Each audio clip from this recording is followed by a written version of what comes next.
1 Samuel, capítulo 13. Nós vamos ler do versículo 8º até o 14.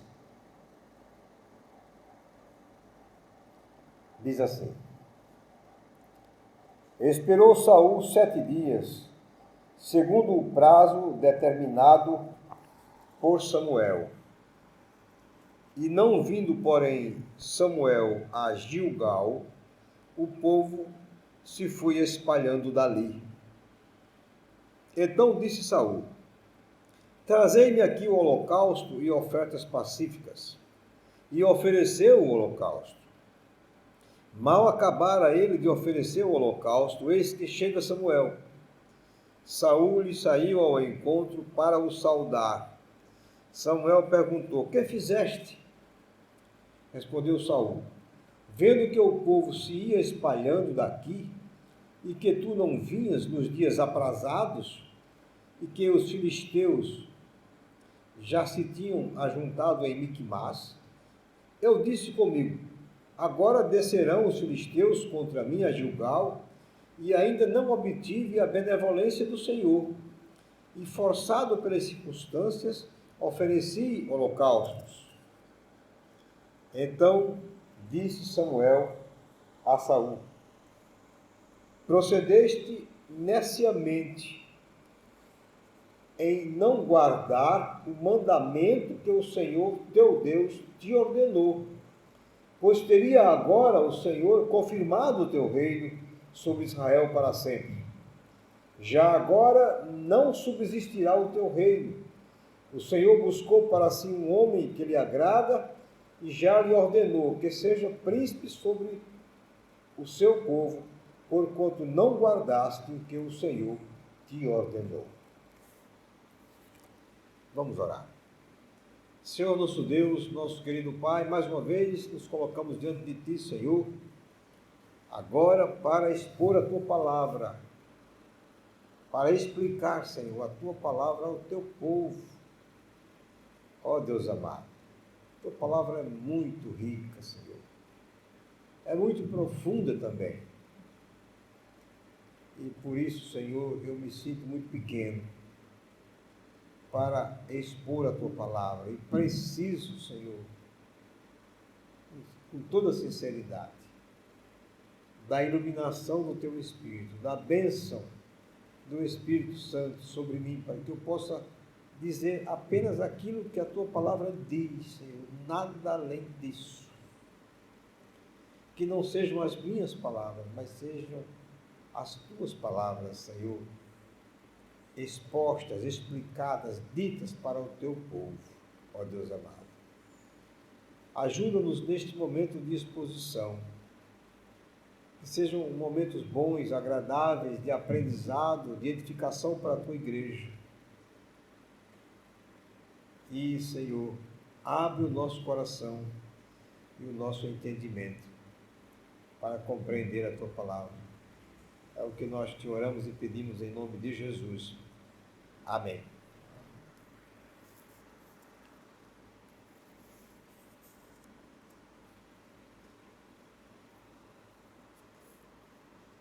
Esse texto vai nos mostrar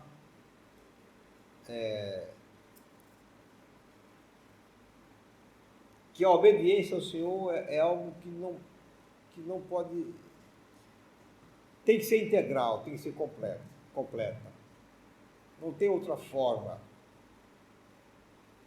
Nós vamos ver aqui dois exemplos. Primeiro, o exemplo de Saul, que é o texto que nós lemos, e que ele falha na sua obediência ao Senhor e tenta justificá-lo. E depois nós vamos ver o exemplo do descendente de Davi, Jesus Cristo, que também é rei, e que nunca falhou na sua obediência. Esse sim é o nosso exemplo. Obedecer, meus irmãos, significa sujeitar-se completamente à vontade de outrem. Isto é obedecer. Sujeitar-se completamente à vontade de outrem. Pela própria definição, A obediência ela não permite que haja resistência a ela. E também a obediência ela não se verifica se ela não for completa, integral. Ou seja, não existe obediência parcial. Ou nós obedecemos, ou nós não obedecemos. Não existe meia obediência, ou uma parte dela.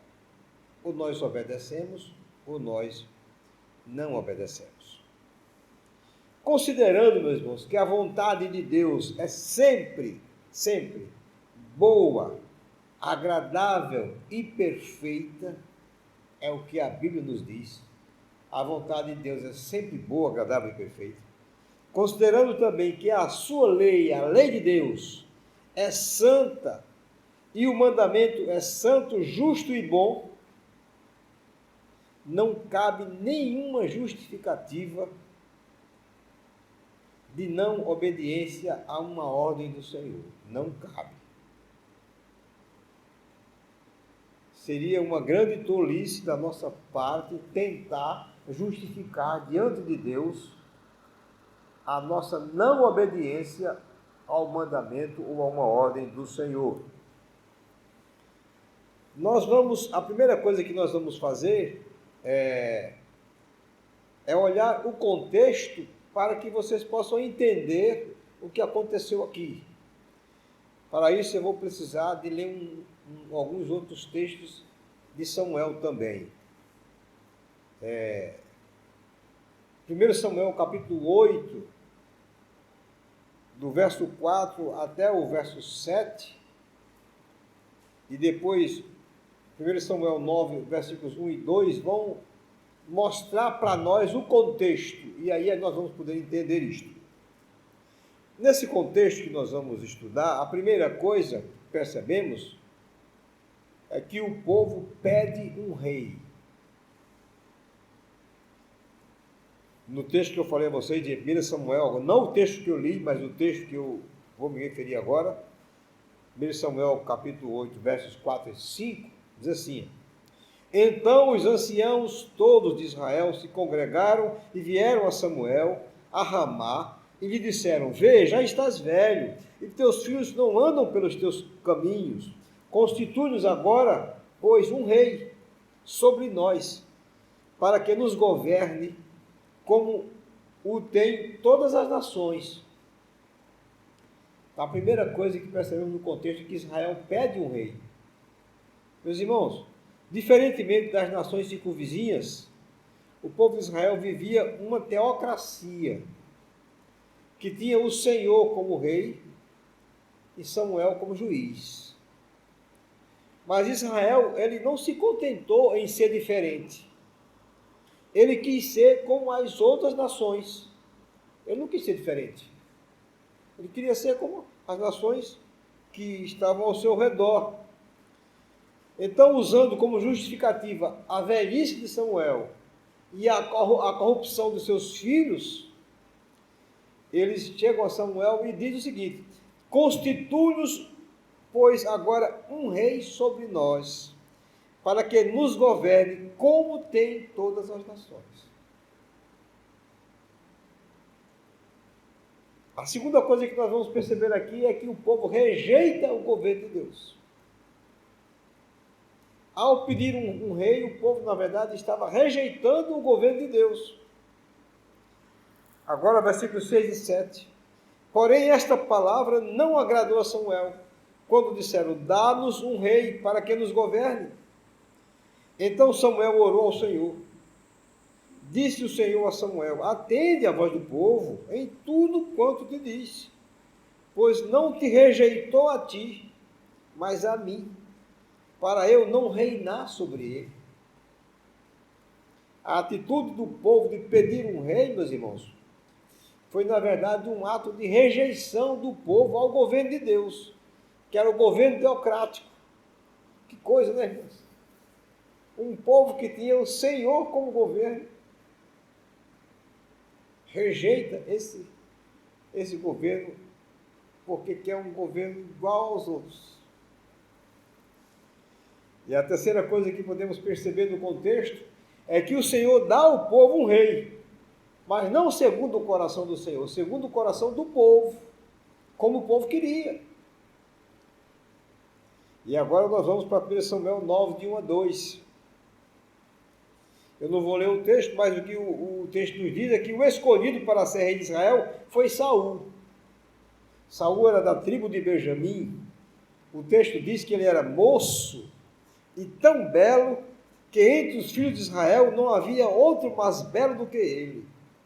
Desde os ombros para cima sobressaía todo o povo. Então era um belo exemplar de homem, não é verdade? Certamente um homem cuja aparência agradou o povo ficou feliz. Afinal de contas, nós vamos ter um rei que é um belo rei. Era, sem dúvida, aparentemente, alguém à altura de representar o povo. O povo achava que era assim. Então, esse é o contexto que nós estamos estudando agora. A segunda coisa que o texto, e eu preciso explicar para vocês, para que fique mais claro ainda, é que houve um mandamento do Senhor que deveria ser obedecido por Saul, e Saul não obedeceu. E aí nós vamos para um outro texto de 1 Samuel, capítulo 10, versículo 8. Após ser ungido por Samuel, o rei de Israel, o Senhor deu a Saul, através do profeta, a seguinte ordem. Está aqui em 1 Samuel 10, 8.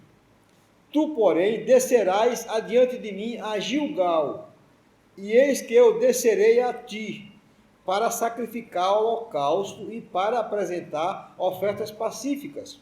7 dias esperarás, até que eu venha ter contigo e te declare o que hás de fazer.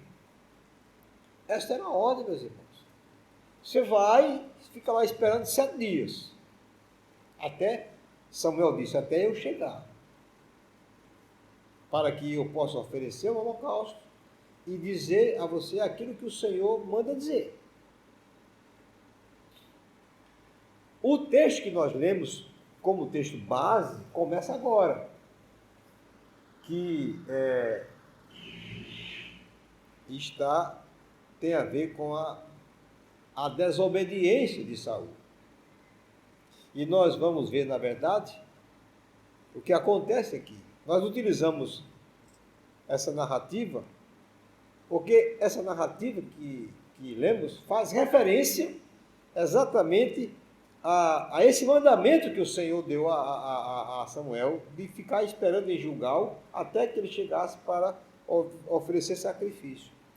E o que aconteceu é que Saul descumpre sumariamente aquilo que Samuel disse a ele para fazer. E ele faz isso como se a desobediência pudesse ser desconsiderada simplesmente pelas justificativas humanas. Simplesmente você pode justificar uma desobediência. Isso não é possível, meus irmãos. Vamos analisar o texto rapidamente, porque ele é tão explicativo que não precisa nem muita coisa. Eu vou só dizer os tópicos. No versículo 8, o que acontece é a espera. Saul fica esperando, né? Está aqui, ó. Esperou Saul 7 dias, segundo o prazo determinado por Samuel. Não vindo, porém, Samuel a Gilgal, o povo se foi espalhando dali, ó. 7 dias apenas. Esperar. Ele esperou. Mas ele achou que Samuel estava demorando. Mas, meus irmãos, até se cumprir os 7 dias, ele teria que esperar, não é verdade? Porque a obediência é assim. Nós temos que esperar até ela se cumprir. Versículo 9, ele vai e desobedece ao Senhor. Ele pratica a desobediência. Então disse Saul, trazei-me aqui o holocausto e ofertas pacíficas, e ofereceu o holocausto. Saul não podia oferecer holocausto, meus irmãos. Só quem podia oferecer o holocausto era o sacerdote, era o profeta Samuel. Saul não podia, ele não tinha esse direito. Não é porque ele era o rei que ele podia fazer qualquer coisa. Ele não podia oferecer. Tomou para si um direito que ele não tinha. Usufruiu de um direito que não lhe pertencia. E desobedeceu ao Senhor. Aí acontece, meus irmãos, como sempre. Eu acho interessante isso. A desobediência, ela é uma coisa terrível na vida da gente. Acontece o flagrante. O flagrante. Em meio à desobediência, chega Samuel. Versículo 10. Mal acabara ele de oferecer o holocausto, eis que chega Samuel. Saul lhe saía ao encontro para o saudar. Mas, meus irmãos, que coisa, né? Mas vejam, isso é uma lição para nós. É assim mesmo. É assim. E aí vem a justificativa da parte dele. Versículo 11 e 12. Samuel perguntou, o que fizeste? Respondeu Saul, vendo que o povo se ia espalhando daqui, e que tu não vinhas nos dias aprazados, e que os filisteus já se tinham ajuntado em Micmas, eu disse comigo, agora descerão os filisteus contra mim a Gilgal, e ainda não obtive a benevolência do Senhor, e forçado pelas circunstâncias, ofereci holocausto. A desobediência, meus irmãos, ela acontece de uma forma que faz com que o homem perca a razão. Quando ele desobedece, ele perde a razão. Ele parece que perde o tino. Ora, desobedecendo, ele receberia a bênção de Deus. Se a justificativa dele é que ele até aquele momento não havia ainda recebido o favor do Senhor, desobedecendo, ele receberia o favor do Senhor. Essa é a grande questão. No versículo 13, Samuel repreende a Saul pela sua desobediência. Então disse Samuel a Saul, procedeste neciamente, tolamente, em não guardar o mandamento que o Senhor teu Deus te ordenou, pois teria agora o Senhor confirmado o teu reino sobre Israel para sempre. Ora, aquilo funcionou como um teste, né? Se ele tivesse obedecido, o Senhor teria confirmado o seu reino. Mas ele não obedeceu. E o versículo 14 vem a consequência. Já agora não subsistirá o teu reino. O Senhor buscou para si um homem que lhe agrada, e já lhe ordenou que seja príncipe sobre o seu povo, porquanto não guardaste o que o Senhor te ordenou. Aqui veio a consequência da sua desobediência. Meus irmãos, essa é a exposição do texto que nós lemos. Mas eu queria falar uma quarta coisa, que é a obediência do descendente de Davi. Saul era um rei, foi o primeiro rei de Israel. Depois Deus levantou um outro rei, que foi Davi, que também desobedeceu ao Senhor em muitas coisas.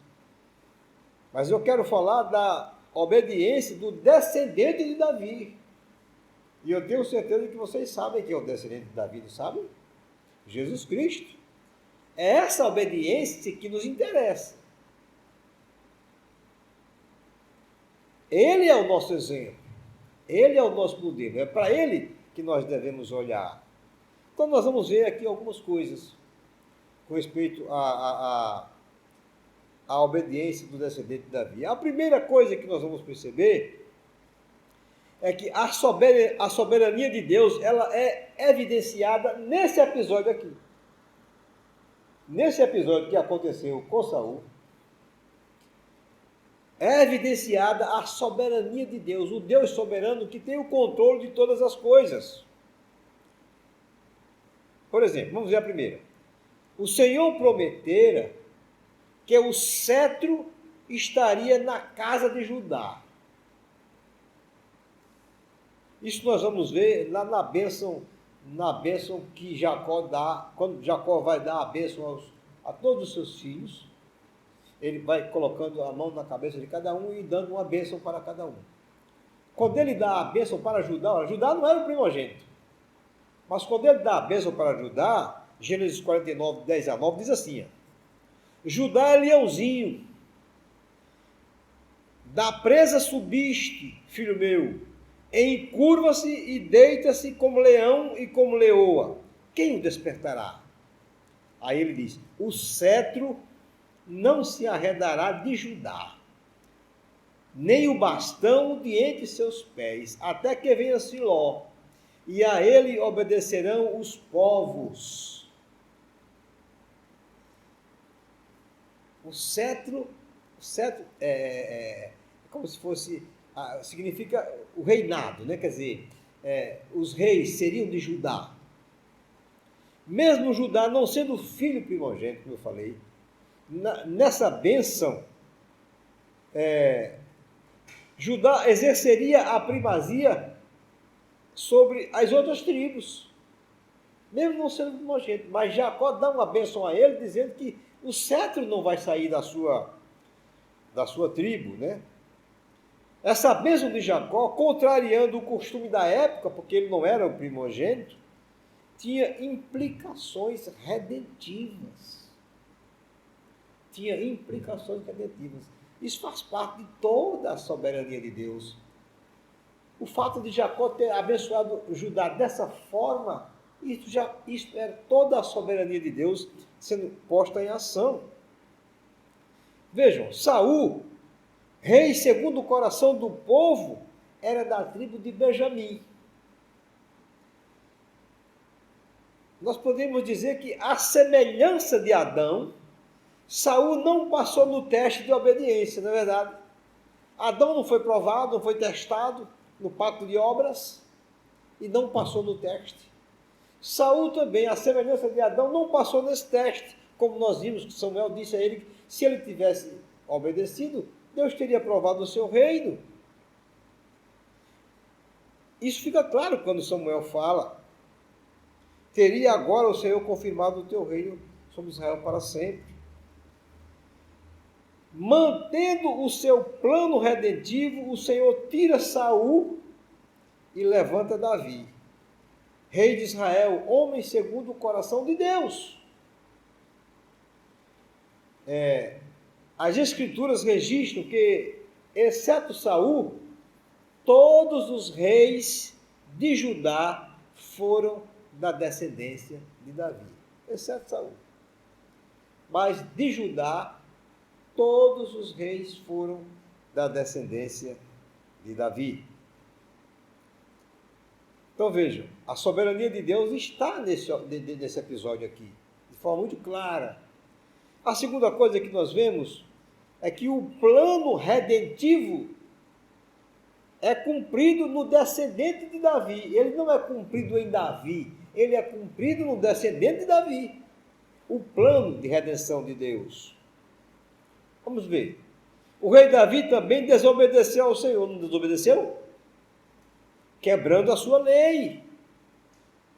O rei Davi também desobedeceu, então não poderia ser cumprido nele, né? Mas foi cumprido no seu descendente. Na comparação com Saul, não encontramos registro bíblico em que Davi tente justificar os seus pecados. Davi desobedeceu, mas Davi em nenhum momento justificou os seus pecados como Saul fez. Isso é uma verdade que é bíblica. Quando ele peca diante de Batseba, com Batseba, e ele está diante do profeta Natã, e Natã o confronta, ele não justifica, não. Ele diz, pequei contra o Senhor. Ele não justifica. Essa diferença, eu creio que ela é significativa e provavelmente explique a declaração de Paulo quando ele diz, Paulo diz lá em Atos capítulo 3, versículo 22, assim: e tendo tirado a este, levantou-lhe o rei Davi, do qual também, dando testemunho, disse: achei Davi, filho de Jessé, homem segundo o meu coração, que fará toda a minha vontade.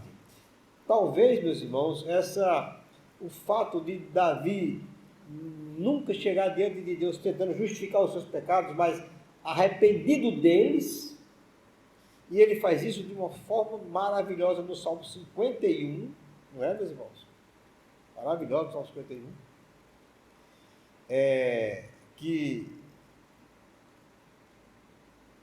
o Senhor, o apóstolo Paulo tenha dito isso, que ele seja um homem segundo o coração de Deus. Não porque ele nunca tenha pecado, mas porque quando fez, chegou arrependido diante do Senhor. Mas vejam, Davi, sendo homem pecador, não poderia cumprir de forma irrestrita os mandamentos do Senhor. Não poderia, porque é homem igual a nós. Não poderia cumprir o pacto de obras. Então vem a segunda coisa. O rei Jesus, descendente de Davi, cumpriu toda a lei por nós, de forma irrestrita. O rei Jesus, não Davi, mas o descendente de Davi, cumpriu toda a lei por nós. A obediência irrestrita de Jesus no plano salvífico do Pai garantiu a nossa salvação, meus irmãos. Foi a obediência dele lá que garantiu a nossa salvação. O pacto das obras, que exigiu de Adão obediência total e restrita, nunca perdeu a sua validade, nunca perdeu. A justiça de Deus nunca exigiu menos do homem para que ele pudesse ser salvo. Nunca exigiu. Ela sempre exigiu do homem que ele cumprisse toda a lei, para que ele pudesse ser salvo. Por isso o Senhor Jesus substituiu os eleitos, cumprindo todas as exigências da lei por eles. Se o Senhor Jesus não tivesse feito isso, nós não teríamos sido salvos. Não haveria salvação para nós, porque nós não poderíamos, como homem, cumprir essa lei. E essa lei era exigida. Ela continuou sendo exigida, nunca deixou de ser. O Senhor Jesus, além de ser o cumpridor da lei pelos eleitos, no plano redentivo, ele é também o nosso exemplo de obediência, meus irmãos, nas coisas concernentes ao Pai. O escritor aos Hebreus diz assim: pois aprendeu a obediência pelas coisas que sofreu. Além de Jesus ser aquele que cumpriu a lei no meu lugar, ele também é o meu exemplo para que eu obedeça. A obediência na vida de Jesus Cristo era algo indispensável, como o alimento. Ele chega a dizer o seguinte: o meu alimento é fazer a vontade do meu Pai. O alimento, meus irmãos, é algo indispensável a nós, não é verdade? Se nós não nos alimentarmos, nós vamos morrer. A obediência para Jesus era algo indispensável. E nós deveríamos obedecer ao nosso Pai, aos seus mandamentos, olhando como exemplo olhando para Jesus como exemplo. Olhando para o exemplo dele, que obedeceu a sua lei, os seus mandamentos, as suas ordens, aquilo que o Pai determinou para ele, de forma irrestrita. Algumas considerações bem rápidas para terminar. Primeira, não pode haver justificativa para o pecado, meus irmãos. Não pode haver. Nunca nós poderemos chegar diante de Deus e justificar o pecado. Dar uma explicação. Nunca poderemos fazer isso. Seria a maior tolice da nossa parte achar que Deus ia aceitar a nossa explicação. Que Ele ia entender. E eu sei que muita gente faz isso. Muitas pessoas pecam e acreditam que Deus é amor. E que Deus é muito bom. E que Ele vai entender. Ele no fim vai terminar compreendendo a minha fraqueza, as circunstâncias e uma série de outras coisas e vai entender. Ou talvez até diga, eu vou explicar e Deus vai me perdoar. Meus irmãos, Deus não nos perdoa porque nós explicamos o pecado, não. Perdoa, é. Deus nos perdoa porque nós nos arrependemos dele, isso é diferente. Deus nos perdoará quando nós nos arrependemos dos nossos pecados. E Ele só faz isso, Ele só perdoa por causa de Cristo. Por causa dos méritos dele, por causa de Jesus, não por minha causa. Jamais. Tiremos essa ideia errônea da cabeça. Se por acaso esse tipo de pensamento passa na nossa mente, que Deus vai nos compreender, tiremos isso da mente. Que Ele não vai. Segunda coisa, que é consequência do que eu acabei de falar. Deus exige obediência irrestrita à sua lei. Sem nenhuma restrição, meu. Não adianta. Eu não posso colocar nada à parte. E aqui vai tanto no aspecto salvífico, e aqui entra Jesus Cristo, o nosso substituto, que cumpriu integralmente o pacto das obras, que cumpriu integralmente a lei que era exigida para mim, para eu poder ser salvo, senão eu não seria salvo. E vai também a questão quanto à vida de santificação.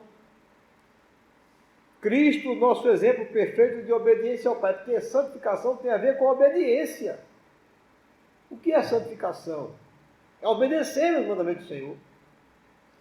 Quanto mais eu obedeço aos mandamentos do Senhor, mais eu sou santo, mais eu me santifico, mais eu me aproximo do Senhor, mais eu faço a vontade dEle, mais eu amo o Senhor. Amar o Senhor é fazer a sua vontade, é obedecer os seus mandamentos. Então, Deus exige essa obediência à sua lei. Para a nossa salvação, isso já foi feito por Jesus.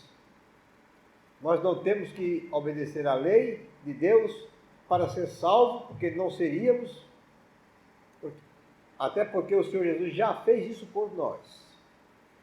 Obedeceu a lei do Senhor completamente, nos substituindo no nosso lugar. Mas quanto à santificação, sim, temos que obedecer. E temos que olhar para Jesus como nosso exemplo de obediência ao Pai e pedir a Ele graça, pedir a Ele força, pedir a Ele condições para fazermos isto,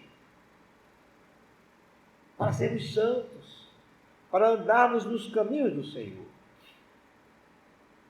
Portanto, meus irmãos, o que é que nós podemos observar aqui? O homem falha, infelizmente.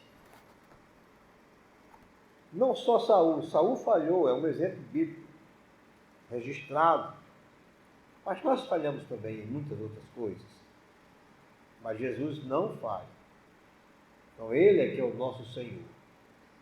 Por isso que Ele é nosso Senhor. E Ele é o nosso modelo. É para Ele que nós temos que olhar.